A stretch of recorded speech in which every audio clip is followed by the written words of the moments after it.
Dubartoonni minniqiin dargaggoo tokko dogongorsiisaa jirtan hojii akkasiisan irraa hamma of qulqulleessanitti nuti weerara miisenjera iimoo waatsaappii fi vaayibaa irratti banuudhaaf haal duree hunda xumuranneerra jechuun itti gaafatamaan ayyaa qeeroo jala jiintootaa kan ta'e obbo Neetworkiin addeesseeti jira. Obbo Neetworkiin akka jedhanitti tarkaanfii kana fudhachuu keenyaan dura dubartoota haalota akkasiitiin dargaggoota keenya kumaatamaan lakkaa'aman afan faajessu mooraa qabsoo isaanii tan taate miisenjera keessatti ishaaraa yookaan fiingaapirintii irraa guuruudhaan haala suukanneessaa ta'een roorroo hammana hin jedhamne irratti gaggeessaa turaniif gama muummicha ministeera miisenjeraa kan ta'e feesbuukaatiin of eeggannoo akka godhan dabarsuun isaanii kan yaadatamu ta'uu isaa oduun gama jaalalloota lamaanii yookaan taajjabbii ragaa qabdu jedhamtuun beekamtu addeessaa turuun ishii ni yaadatamti jechuun obbo Neetworkiin addeessaniiti jiran. Obbo Neetworkiin akka jedhanitti meeshaalee lolaa gurguddoo misaa'el chat jedhamtu baay'ee ishii gama ollaa biyya waasaap tan taate vaayibaa irratti buufatuudhaan waraana baay'ees gama dirree lolaa iimoo jedhamtutti erganiiti jiran.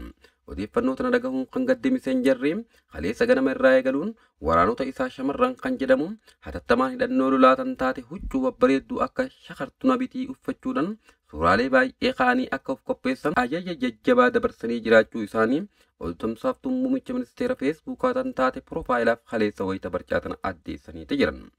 Oduu tana dhagahuun hawwan abbaa manaa hin qabne tokko akka jedhanitti nuti dargaggoota shamarran keenya dhaawanii hojiin ala godhan sossobnee harkatti galfanne jechuun wa'ada gurguddaa galaniiti jiran. Akka oduu himtuun feesbuukaa tan taate poosta kaleessa galgala dabarsitetti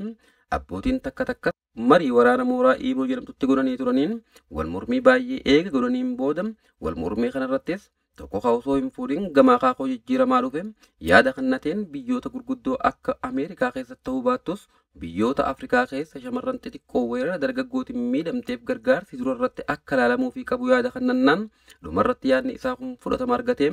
badhaasa tokko kan shuugar daad jedhamu fudhatee galuun wal mormiin isaanii kun milkiin raawwatuu isaa oduu himtuun poost jedhamtu addeesseeti jirti. Itti gaafatamaan ayyaa qeeroo jala jintootaa kan ta'e Neetworkiin kaleessa akka nuuf himetti nuti tajaajila sa'aatii 24 guutuun qeeroo jala jintootaa hunda haala isaan gammadaniin deeggarsa barbaachisaa ta'e hunda kennaaf jechuun gaazexeessaa keenya kan ta'e Samsangiif himaniiti jiran. Gaazexeessaan keenya Samsangi kaleessa akka jiranitti qeeroo jala jintoota biyyoota addunyaa tanarra jiran hedduu isaanii gama sachiitiin dubbisaniiti jiran. Irra baay'een qeeroo jala jintootaa akka jiranitti meeshaalee lolaa baay'ee gama dirree lolaa iimoo fi waasaap irratti buufataniiti jiran. Akka ayyaan qeeroo jala jintoota dirree lolaa iimoo kan ta'e viidiyoo konnuuf himetti qeeroon jala jintoota dirree lolaa tan taate iimoo misaa'ela lolaa kan hijiba jedhamu qopheeffatuun nuti dhukaasa shamarran irratti banuuf qophoofneerra jechuun dhaadannoo dhageessaati oolan. Dhaadannoolee isaan godhaa turan keessaa muraasni tana dhabnu san hin dhabnu jechuudhaan dhaadannoo godhaa oolanis qeeroon jala jintoota biyya Itoophiyaa akka rakkoo hamaa keessa jiran Samsangiif himaniiti jiran. Rakkoon isaanii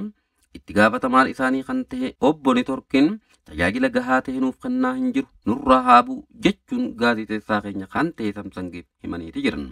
Dhaggeeffattoota keenya kabajamoo oduun ammaaf jennee qopheeffanne kanumaan raawwatama. Oduu birootiin hamma walitti deebinutti nagaatti qophiiwwan keenya hafan waliin turtii gaarii.